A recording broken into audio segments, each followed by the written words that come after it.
Good morning and welcome. Thank you for joining us today. Today is Monday, December 8th, 2025, and we're starting just a couple minutes off our scheduled time, our work session beforehand on the state fiscal year 2026 to 2027 requested state budget impact on human services. Was a very critical, important, impactful meeting that has some really significant changes and information for us as a board. So I appreciate everyone, you all, and your patience as we switch to this next meeting. I am Larimer County Commissioner Jody Shaw McNally. I am chairing the meeting today. Commissioner Stevens was unable to join us. She is doing another important thing, and I'm joined by my colleague Commissioner John Kafalis. Also, we have our County Manager Lorenda Volker here at the table. And instead of going through all the introductions, I'm going to just turn this over to Abby Stapleton, or Heidi Pruis, and have her introduce and you share your title, because I never quite get it exactly right. I apologize. I try, but it just, to me, you're just our wonderful, sustainable person. So, and today we're here for this work session on climate and sustainability policy and internal climate action, resilience, and education, which is called also our ICARE plan update. And I'll turn it over. Thank you all for being here today. Excellent. Thank you, Commissioners. Heidi Pruis with the Office of Sustainability and Climate. We've got two topics today. I'll start off and give you a little bit of a briefing on climate policy updates, and then I'll turn it over to Abby and the team that are here to go through the ICARE plan updates. If you want to go ahead to the first slide. This climate update, the policy update, is because we are Larimer County members of a coalition called Colorado Communities for Climate Action, CC4CA. This is a coalition of about 46, both counties and municipalities across the state of Colorado, that come together and make sure that there is that local government voice in policy at the state level. So it includes both legislative policy as well as rulemaking and the implementation that goes along with that. We here in Larimer County have adopted the CC4CA policy as part of our Larimer County climate, environmental stewardship, and sustainability policy. And so this will trickle down to us. What I'll do today is just kind of give you a brief update of where we are and how this policy update will unfold. Because as a coalition, Larimer County has one vote in the vote of those other coalition members when it comes to adopting the policy. The previous policy statement was adopted in July of 2023. It was a 5-page document that included numerous position statements. What has been proposed this year by the policy committee, for which I am a member, is that we streamline that longer policy from 2023 down to a shorter policy. So I'll talk a little bit about what's going to be in the new policy, but I did provide to you in your packet both the previous 2023 longer policy as well as the shortened proposed policy for this year. Go ahead. As I mentioned before, this is a streamlining effort. Hopefully none of the content that is critical has been omitted, but the policy committee has been working on this for the last 6 months or so. So hopefully this is really only taking out those redundancies where there was opportunity that was discovered over the last couple of years through implementation that we could have cleaned this up a little bit. There are a couple of position statements that are in this draft 2-page policy that are still in the works. They're still being negotiated by some subcommittees. And so I'll point that out to you on the next slide. This slide does provide to you the two different policy positions. One is the overarching positions, and the other is the sector-specific positions. So you can see those overarching positions are very broad topics and are largely around how are climate and sustainability policies at the state going to be implemented. Are we talking about the collective and impact in that local authority component? What about incentives and investments? So the overarching policy does include one that is highlighted there in blue that's called equity. That is one of the two that has an existing subcommittee that is still working through the language that you see in the documents that were provided. On the sector position side, you'll see it's a little bit more specific. Building decarbonization, circular economy, all the way down to transportation. And land use is that second subcommittee that is currently working through that language. The schedule and how the policy adoption process works out is that the policy committee is right there on number 1, which is ending here in December of launching this draft version to you. So we're right on target. Now is your opportunity to review this draft. When you review it, we're looking for, can you live with it or not, recognizing that there are 46 other jurisdictions that are going to be weighing in on this. So this is not a wordsmithing exercise. This is an exercise around, are there significant policies that coming forward at the state level that are missing, that you think should be maybe approached in a different manner? Is there just something you can't live with regard to those policy statements? Once you present your proposals back to me, I'll take those back to the Policy Council, along with all the other jurisdictions who are doing the same thing. In February, April timeframe, we'll be looking through all those, proposing any additions, modifications, in particular to those two subcommittees, the equity and the land use, that are still working through that language. So your comments there would be very helpful. And then in April, the policy committee across the state will adopt a final version. That's just the policy committee, though. So the final version will come back to you at that time for a vote of your approval or willingness to be part of this coalition around these policy statements. And then in June, when there's a retreat of CC4CA, all member communities are present and have the opportunity to vote. It is a consensus vote, so it is all communities on board, or modifications need to be made. So keeping that in your mind, that's the schedule. Next slide. I've gone through most of this. It would be very helpful to have your comments included for the policy committee if you can submit them to me by January 5th. Again, I will bring back to you any modifications that are made by the group as a whole.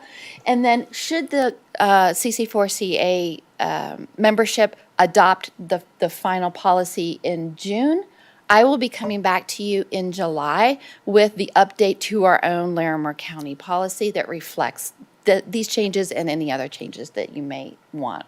So again, as you're looking at these, please submit to me your comments. Can you live with it? Can you not live with it? What are the suggestions that you might have? And that's the basic update for where we are. Questions? Heidi, you just want those just right on it? It can be informal. Informal, back to you right on it. individually. Yep, Okay. yeah. Commissioner Kafalis. Thanks, Madam Chair. Thank you, Heidi. In reviewing the draft statement, overarching policy positions, I guess, updated October 6th of this year, I was struck by perhaps the lack of emphasis on water issues, since that is so important.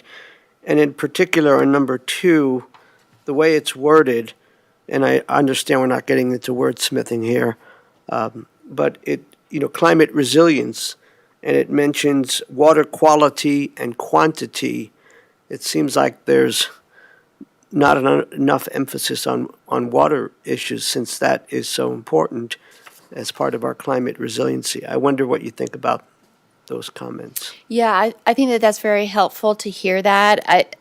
I think if there was going to be something that would be more specific around water, it would fall in that sector-specific policy section.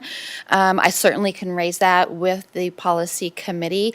It may be because this policy is updated every 2 years that they're projecting out for the next legislative and policy cycle for the next 2 years. You'll also notice that there's not a lot on transportation either here, and for that reason, because there was some projection around what was coming forward. So, but it's a great question, and I'll be happy to raise that. Thank you, and not to belabor it, but and maybe we can talk a little bit more offline, but it does mention adverse climate change impacts to encourage conservation and protect air quality. So the word conservation is in there, but it seems a little bit unclear that it's talking about water conservation or natural resources conservation. I just think there should be more emphasis on water-related issues, and maybe we can glean something from our water master plan that perhaps could be offered as a suggestion if they decide to modify any of this. Yeah, thank you. I appreciate that. I'll definitely bring that back. Thank you. That's all. I'll go look through that, might have some questions later, but in interest of time, I'll just stay with that. But I do agree about some of the water things, so thanks. Excellent. Appreciate that. That's all for me. Abby, turn it over to you. Hi, I'm Abby Stapleton, Sustainability Program Coordinator at Larimer County. Today I'm doing a brief internal climate plan update focused on some recent developments which only touch on a few areas of our plan. So our internal climate plan has several goals and actions, but today I'm just going to be talking about employee commuting, education to employees, fleet, and electric vehicle charging. So myself and other team members here are open to feedback and any information we're sharing today. Not just specifically when I say, but if you have any comments or questions or something you think we might want to prioritize, I encourage you to let us know. And then I will be back next summer with the full ICARE update on all of our different sections, but just wanted to bring up some of the things that have really been coming up the past few months today. So first, we recently had a few different departments join our ICARE team. So we had the Office of Housing Stability, Community Corrections, the Ranch, and Elections join this past summer.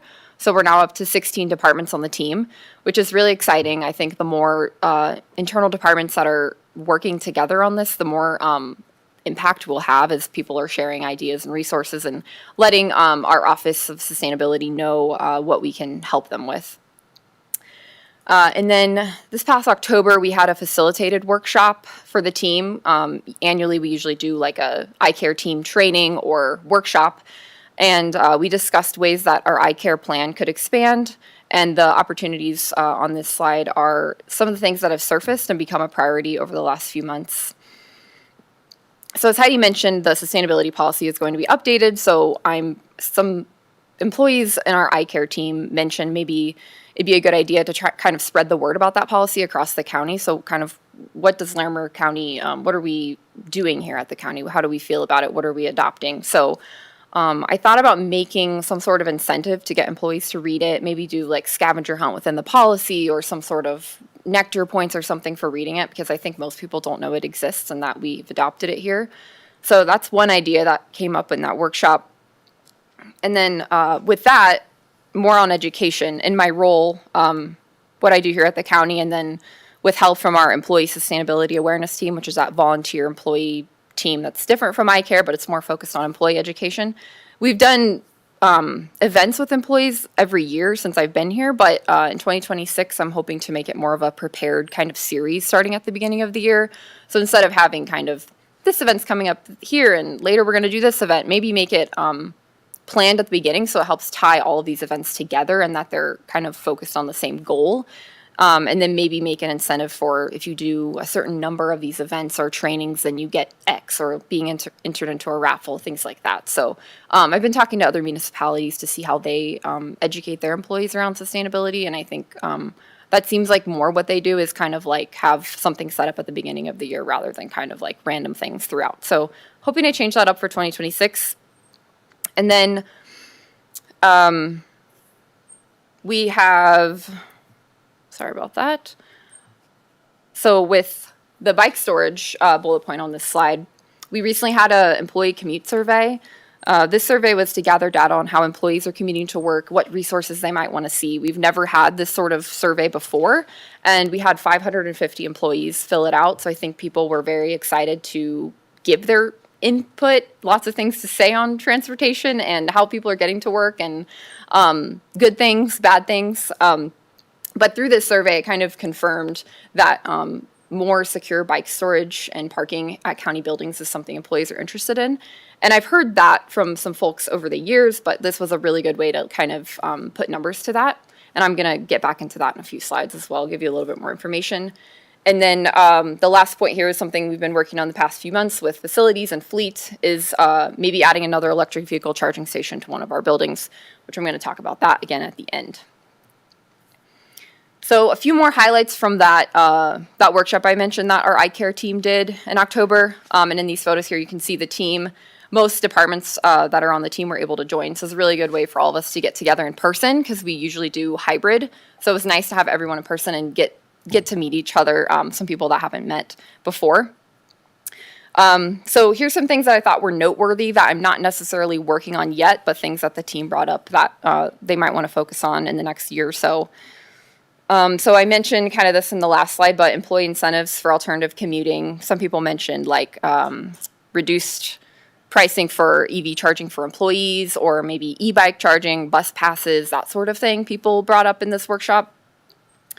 And there was also some comments on purchasing, how we can work on our green purchasing at the county. One of those topics was creating lists of eco-friendly products so people could refer to this list, which would be a difficult thing to do just because of the thousands of different items we purchase here at Larimer County, but it's worth taking a look at and seeing if I can create some sort of list like that. And then also another thing regarding purchasing, and that is maybe kind of having myself in our office maybe as like as requests come in sort of situation where if people have been purchasing a certain item for so long but they want to make a switch, then they could ask us for assistance in selecting that, just because there are a wide array of things to look at when you're trying to purchase more green, and some people maybe just need a little bit more help. And then celebrating wins countywide and possibly highlighting departments that are using local vendors, local caterers, things like that in our inside information, just to kind of promote that, show that that's a good thing, show that it is possible to do that, kind of just spread that positivity around this work throughout the county. And then field trips for staff to learn about recycling and irrigation projects, etc. I think employees, especially employees in the ICARE team, you know, they obviously have an interest in sustainability already, but they would love to see that opportunity to be able to go learn about something or go take a tour of the landfill on county time.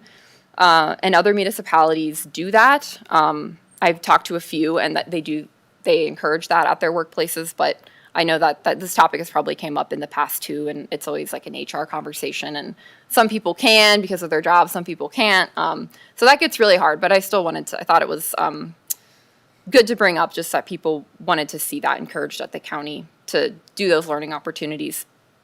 And then just promoting a culture where climate-friendly actions are expectations of one's job responsibility. So this is just how we do things at the county. And I think a lot of that comes in probably when you first are hired on. I think that's a really good place to start is employee orientation. We do have like a one-pager for new employees right now on sustainability, but of course there's a lot more than just one page worth of things that people should do here at the workplace. So those are just some highlights from that workshop.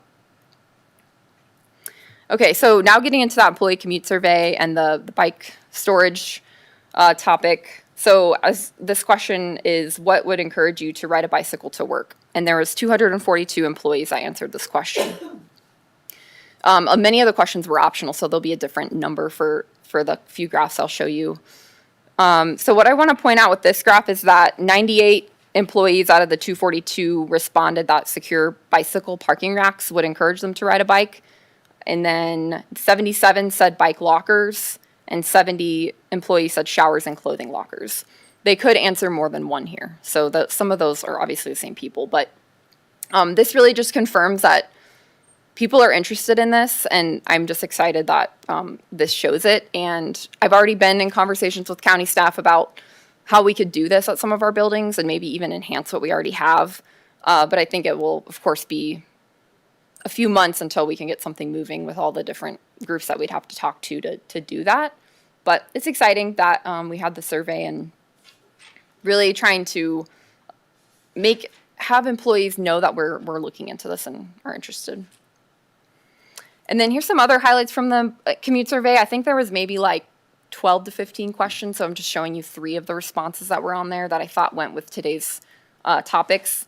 So the one on the left is, if you normally drive alone, would you consider any of the following commute modes? 505 employees answered this. 237, so almost half, said they will continue driving alone. But the other half are kind of split up between those teleworking, bicycling, carpool riding, transit. So I think that really shows that half of county employees would be interested in trying another method. Maybe they just need a little bit more encouragement. And then on the right side there, what would encourage you to share a ride to work in a carpool? So specifically about carpooling, and 348 employees answered this one. 188 of them said that a guaranteed ride home program in the event of an emergency would be what they would really want to see if they were going to try carpooling.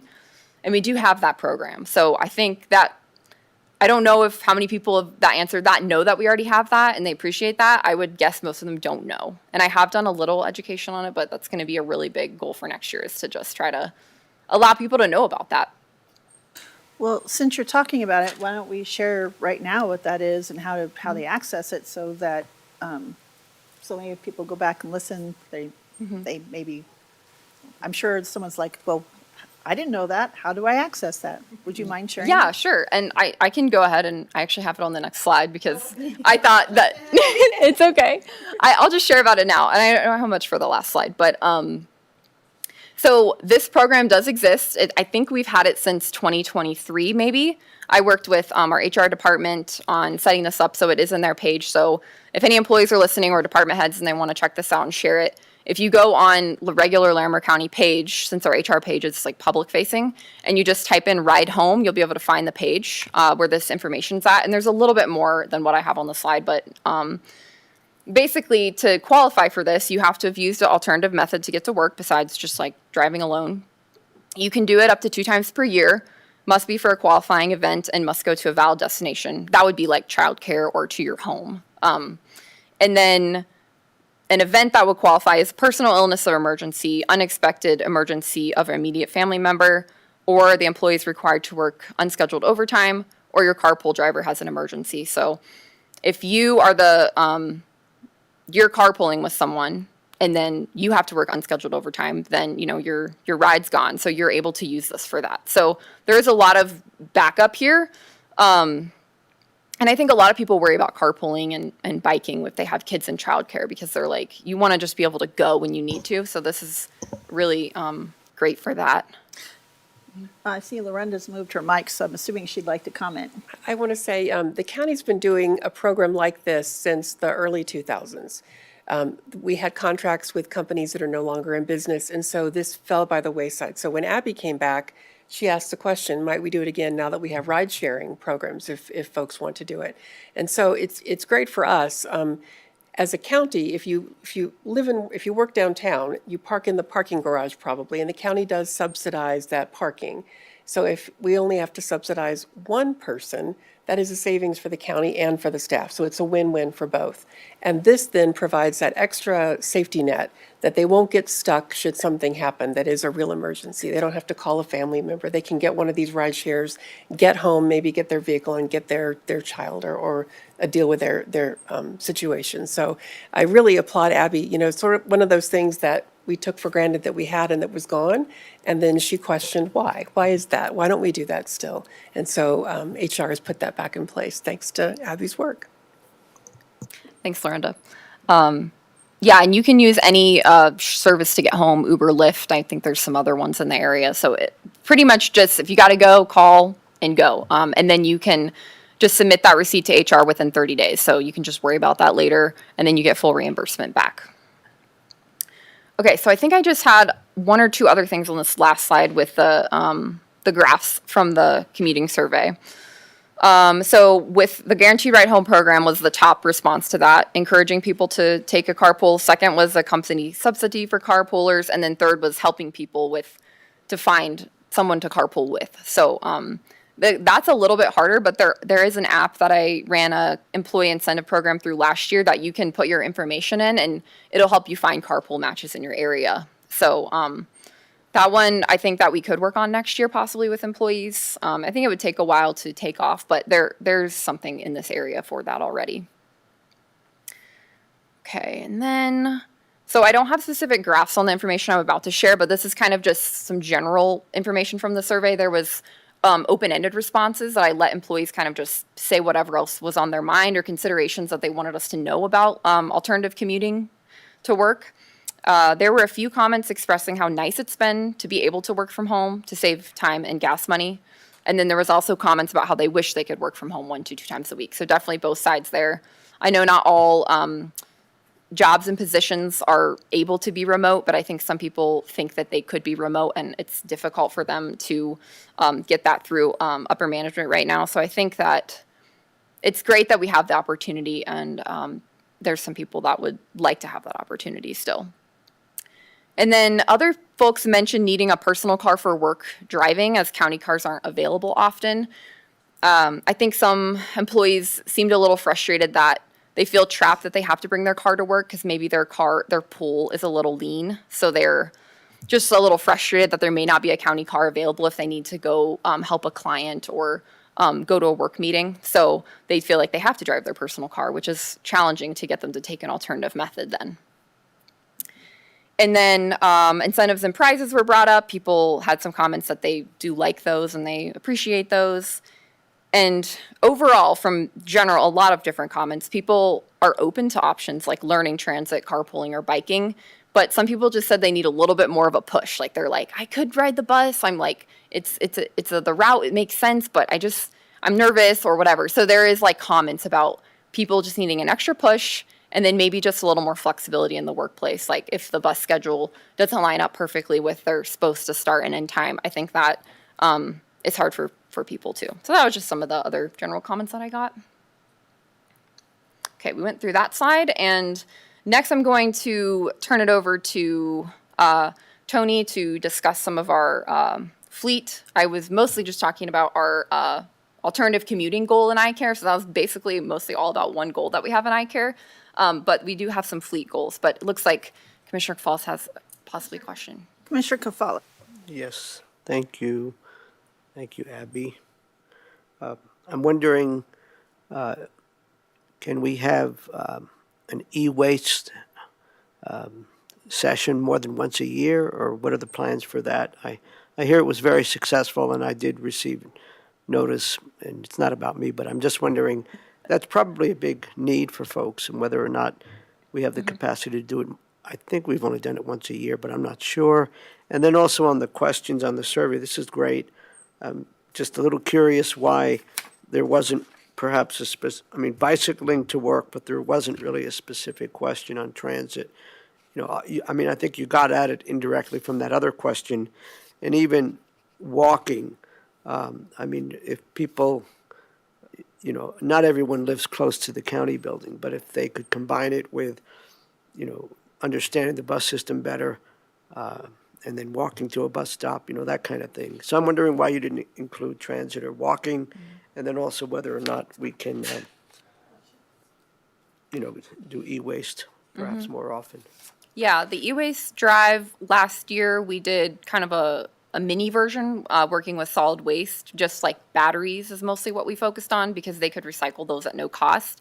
This year we had a little bit more in the budget so we could make it this big event and partner with IT Refresh, and they came and picked up all the waste, which was like, there's no way I could have drove all of those things over there. It was like 2 giant pallets full. So regarding doing it again next year, I think it just depends on what else, like basically if we have a certain amount of money to do events, do we want to spend it on e-waste or do we want to use it for a couple different events and do smaller incentives? Like we'll have pizza if you come to this, or we'll give you nectar points if you come to this, or kind of say e-waste drive is really important and we want to spend all our money on that. So it's kind of like we're going to have to decide what events we want to do next year. So yeah. Regarding the transit, there's several more questions we did. I did not have a specific question on what would encourage you to take transit. I think some of the survey questions were set up already from another group that we work with, ICLE. They help us with our greenhouse gas inventories. So they had the survey kind of set up, and we altered some of it, but there wasn't a question specifically on transit in there. I think that at least this question says that 96 people out of 505 would consider public transit. So that's at least letting on to that fact that some people would consider it, but I didn't have a question on why. Well, I don't know if you'll do these surveys annually, but I would recommend including a question specifically about the use of transit. And I think the results of that would not only inform us, the county, but it would also inform the city of Fort Collins, as they continue to try to improve ridership and connectivity and those kinds of things. Okay.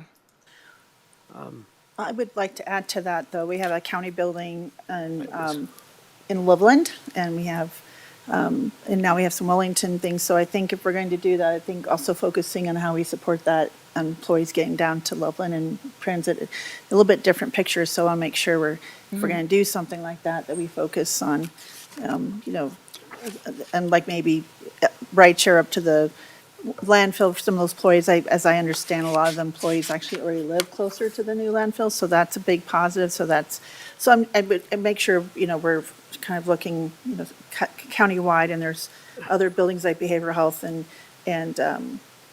natural resources and things like that have different hubs that might be interesting to see how that's impacted. Commissioner Gonzalez. Yeah. Related to that, I think that's a good points made there. I don't know if we're able to track zip codes or something where folks live, because I think, for example, we have a bunch of people that I'm sure live up in Wellington, and the only way they have to get to work is to drive. So I think if we asked the question, I think we're still protecting privacy, but asked the question about zip codes, that might help inform how many are coming from Livermore, how many are coming from, other places. So I think that would be useful information as well. Okay. Yeah. I did have a lot of comments about I live in Wellington, the only way, there were a couple people that live there that are if I could find someone to carpool with. There's a couple of people from way out east. I think there was someone from Cheyenne that commented saying I doubt there's anyone else that lives up here I could carpool with. So the people really were pretty outspoken in the comments because it was mostly, what's the word? Anonymous. So people really felt like they could tell me what they felt. And I appreciate it. Just one more thing, Madam Chair. And I'm reminded too, when we talk about connectivity issues, one of the takeaways from the Transportation Master Plan, Larimer on the Move, was this idea of micro-transit. So I wonder, because you mentioned if folks in Wellington, if they knew, who to carpool with, that might provide an incentive, but also not just big buses, but if we put out there that, another mode of transportation is micro-transit that might get people from LaPorte or Wellington into town. I think that would be helpful, and that would help. It's in our Transportation Master Plan. Okay. And with the comment you made about Loveland, are you meaning a better route through the Fort Collins transport to go from this area to that area? Or are you talking more something else? All of the above, Okay. either, getting, transport from Loveland to Fort Collins, but also there's the county building in Loveland, and there's also the fleet shop. And so those are a lot of employees that work there, clerk and human services and things. And so, and I would love, as a commissioner, if I wanted to use a county car, that I could go get a pool vehicle there. So, I mean, it's, there's a lot of employees. It's a very busy campus and a lot of employees down there. So I think we also need to ask how they're getting to work, because Loveland has probably even, I know there's a bus that stops around there, and but it also is something I think we should understand how employees are able to use different transit or commute to there at that system, that center as well. I'm not so sure about fleet, because usually those folks are driving to work on vehicles. So, but I think it is something to think about. Other areas than just the main administrative services. We have a really big hub in Loveland, and then these other couple of locations. I just want to, not all employees come to this location. And so I just want to make sure we're kind of looking at that system-wide. But not as criticism, I just like to think we would like to Yeah. see how everyone commutes, and because some of them, it is pretty far, so. And just final note from on my part, not to, this bus thing, I just think it's important. And I know from personal experience, I'll ride the Max because I can understand it goes up and down and that's it. I won't ride the other routes because I haven't had the time to get the app and figure out the routes. But I mean, if as part of the education awareness, and maybe that's something you already do, Abby and Heidi and others, to help people understand there is an app that here's how you figure it out, and that might provide an incentive for folks who are not directly on the Max route, and that's so darn convenient because it stops right over here. Yes, yeah.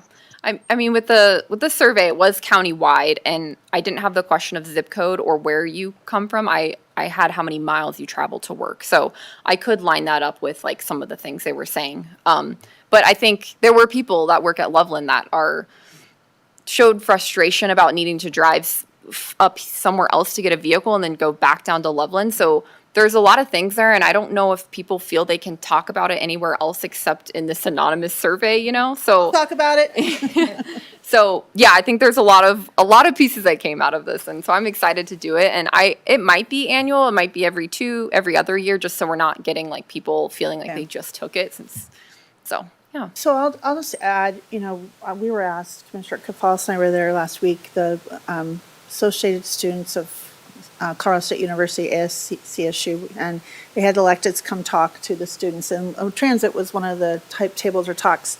And it was very interesting because one of the students who was a junior, as they found housing they could afford that was further out from the university, they were talking about how the bus routes and timing closer to the university met students' work schedules, or it was class schedules, but as they got further out, those bus routes were not aligned with getting back and forth to class. So that kind of gave them a barrier, because if they didn't catch that certain bus and arrive 2 hours early, it would be harder for them to get into the system. And I found that very,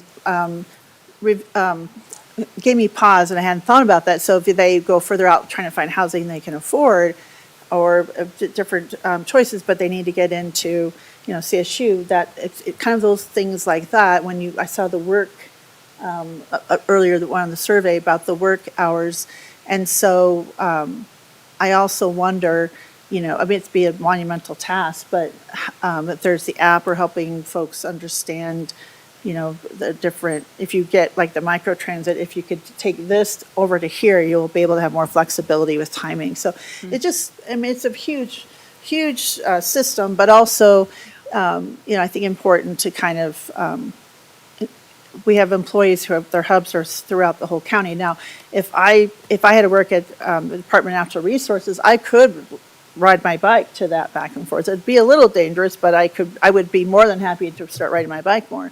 But that doesn't work for me since I run all over the county, which is part of my job, and I love it. But I'm always thoughtful on other, we have different folks who work at different areas. And I just think this is great that you're doing this at all. I think it's great information and lots of good feedback for us. But so anytime I'm at giving you feedback, it's just to be helpful and kind of, have you thought about this? But I want to just commend you on this tremendous, all of you, this tremendous information, more than we've had before. And again, bringing back the ride share, the guaranteed ride home, that's massive. So, and I appreciate you sharing about that so people can know that. Thank you. Okay. Thank you. Yeah, that's all really helpful. I'll make sure to note this in for the next survey, maybe what we want to make sure there's questions on for gaps of where we didn't ask questions. And I am going to share this information with Fort Collins. They're doing a kind of an area-wide Fort Collins survey on I think it's just employees possibly, like how people get to work in the whole Fort Collins area. But we, of course, didn't want to ask everyone to do that survey as well. So they're going to use this kind of information to help inform what they're doing. I think that's all with employee commuting on this topic. And I think we're going to move on to some fleet information. My My name is Tony Garcia, Senior Admin Specialist with Fleet. I'll be covering where we are with EVs. Turn off your mic, please? Oh, sorry. Is it on? Is the red light on? Yep, the red light, yep. I'll be going over where our fleet stands today with electric vehicles and what we're planning for the future. 2 years ago to the day, we got the Ford Lightning, and we gave that to facilities. Unfortunately, at that point, there weren't any incentives available to local governments where they would just give us the money to purchase the vehicle. But that is not the case with the Teslas that we bought later last year. One of the Teslas is with the assessor's office, and one is used for fleet whenever a customer is in need of a vehicle while their vehicle's in the shop. They can borrow the Tesla. Actually, today, someone from IT is using the Tesla that's parked outside in the parking lot here. For those two, we got $13,000 worth of incentives per vehicle, which is really good. And we have right now 3 Chevy Equinoxes on order. We had to get those in the order in before September 1st because the incentives were expiring. But as long as we had a down payment entered with our commercial vendor, we are able to get those incentives. They're still on order, so we're not really sure when to expect them, but we'll be expecting them really soon. 2 of them will be going to DNR, and then 1 of them will go to engineering.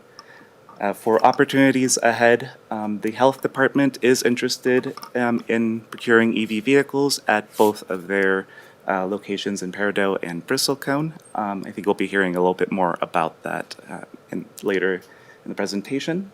And then we also have charge point RFIDs that we procured from Merit Electric that'll allow us to have more security access on our chargers. Right now, we don't have a lot of ways to restrict charging use for maybe just county vehicles versus public use. So that was a good development. Thank you. Okay, so that's about our fleet, and then we're going to kind of pivot over to our EV charging stations, which kind of, overlaps with our county vehicles as well. So I'm going to let Barb share this really exciting information with you. Thank you, Abby. Barb Andrews, Larimer County Facilities Energy Manager. Thank you for letting me join you all today. So I'm here to talk about our chargers, and I'm sure most everybody is aware of this, but just don't like to make any assumptions. Currently, we have 8 chargers.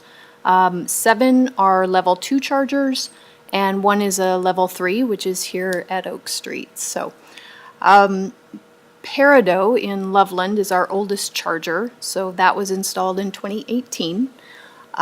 The others were installed or purchased in 24 and installed end of 24, beginning of 25. So you can see here where we have January, February, March, as most of that usage is through Loveland's charger. What gets interesting is when we installed and started activating and using the DC fast charger here at this building. So that's the blue that you see.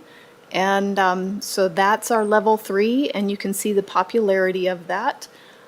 We ran into a few little hiccups getting it up and going, and our breaker and that sort of thing. So it took us a little bit. We started making some real progress in May, June, July, and then unfortunately this charger itself went down mid-August to mid-September. So you can see where that kind of decline happened. But the good news is that we're on a very good trajectory. October was great, November was better, and December we're on a even better ramp up. So yeah, I'm not sure if there's any questions about our EV chargers that I can answer for you today. Sure. Commissioner Kafalis. Yes, thank you. A question and perhaps a comment or positive feedback, unless Heidi's already given it to you. My question is, the money that we get from folks using the chargers, where does that go, and how does that help sustain what we're trying to do here? I'll answer the sustain part first. Oh. So on average, an annual cost for the software and the warranty plans that we have to purchase for all 8 stations on an annual basis usually runs about 10,000, between 10 and 11,000. What we collect in our fees minus a 10% kind of charge point takes out 10% of our collected fees just to manage the platform or manage, manage their platform. So once those fees are removed, what we collect back from ChargePoint is a little over 11,000. So currently, we're kind of breaking even, I would guess. And most of that is, as you can see from our fast charger. It kind of supports, it collects most of the fees that we get. Right now, I'm not quite clear if those fees are going into just the general fund, but I can find that out by about 1 o'clock today when I talk to Alyssa. That's okay, as long as we're using the money wisely and it's helping to, pay for the program and Yeah. maybe expansion. Yeah. Did you provide Barb and others the feedback that I gave you regarding, I'll be very quick, Madam Chair. Just, I was very curious. I don't have an electric car, so I don't know how these things work. And I thought when I would watch people, the station downstairs, the EV charging, the level 3, you had a credit card, somehow you scanned, it picked up the card. But I realize now there's an app, a ChargePoint app. And so there was a fellow charging there, his, I think it was a Ford Lightning, F-150. And he was just finishing up. I said, how do you do it? And he was very kind and gracious, and he had a lot of positive feedback. It was quick. It wasn't a partial charge. He said that, when he had a regular, a gasoline pickup truck, it would cost him maybe $100 to fill up the tank, and a full charge to fill up his battery. I think, he was only getting like $9, like 25%, so it's a lot cheaper and, of course, a lot more environmentally friendly. So that was good, positive feedback, and he was happy with the experience. It was going quickly, the app worked, the card and everything else. That's all. Well, I'll just add, I have my app on because I plug in and I'm very excited. I just broke my record. I think I got 1,300 miles out of one huge thing. So I was really excited because that's really cost saving. But I certainly cannot use the Charge 3. My card doesn't let me do that, but unfortunately. But it's great. And the app's really helpful. So I know it's been helpful because it shows you where you can get free ones or where you can go park. And so it's helpful. So even my other commissioners coming in to visit or have meetings with me, they're like, I'm getting my ChargePoint app. I've got to find where to plug in, then I'll come meet you. So I'm 5 minutes late, and I forgive them for being 5 minutes late because they're plugging in. So anyway, thank you for that. Yeah, thanks.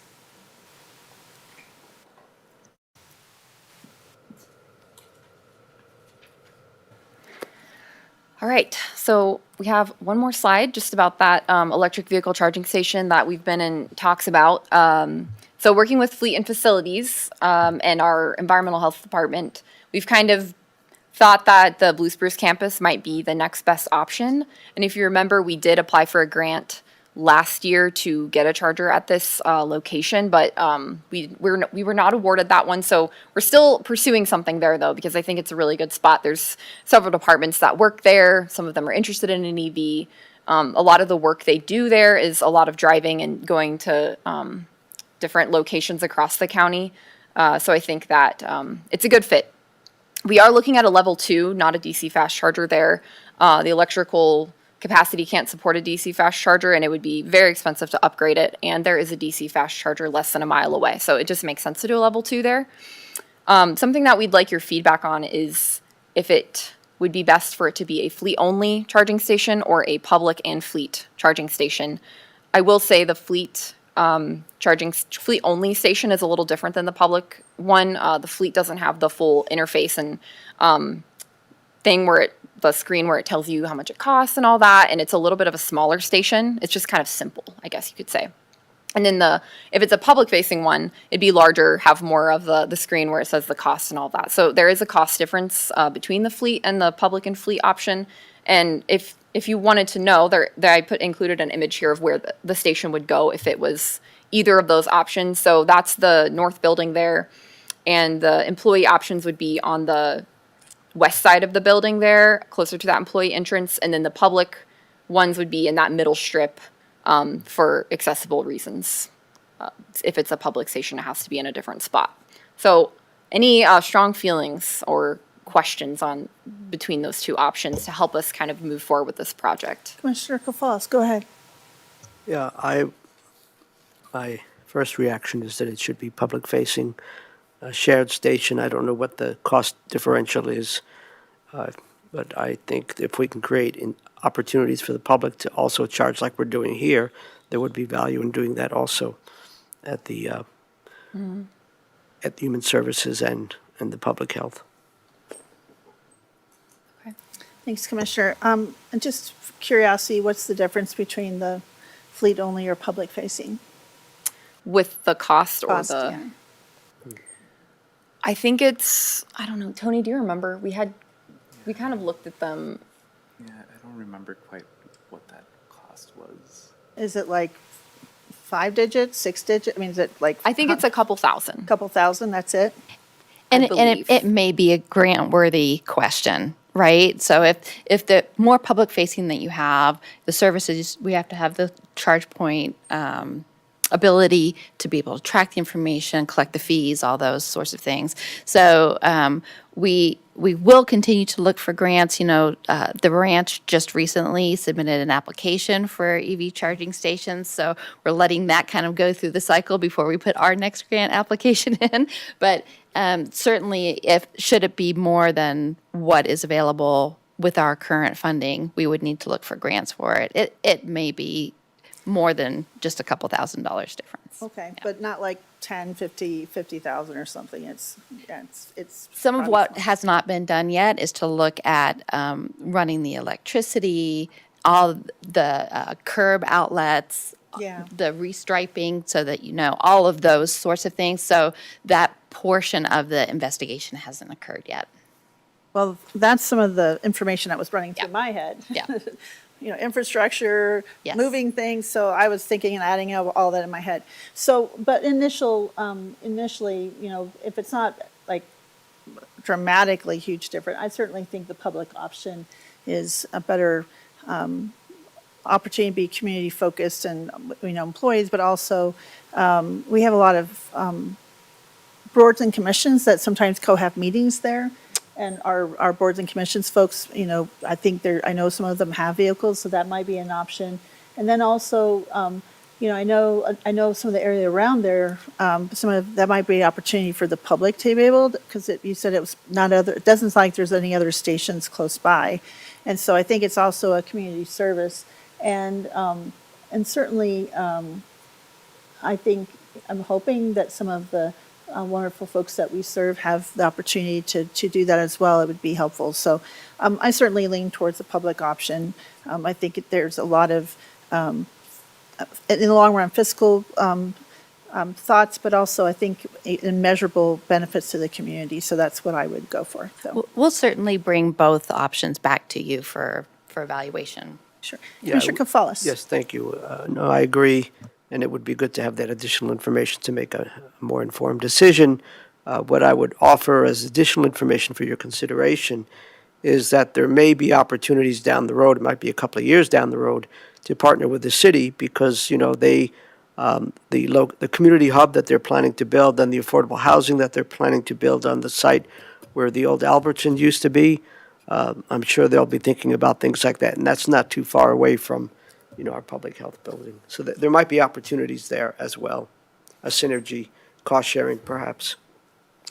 Okay, thank you. Thanks for asking for our feedback.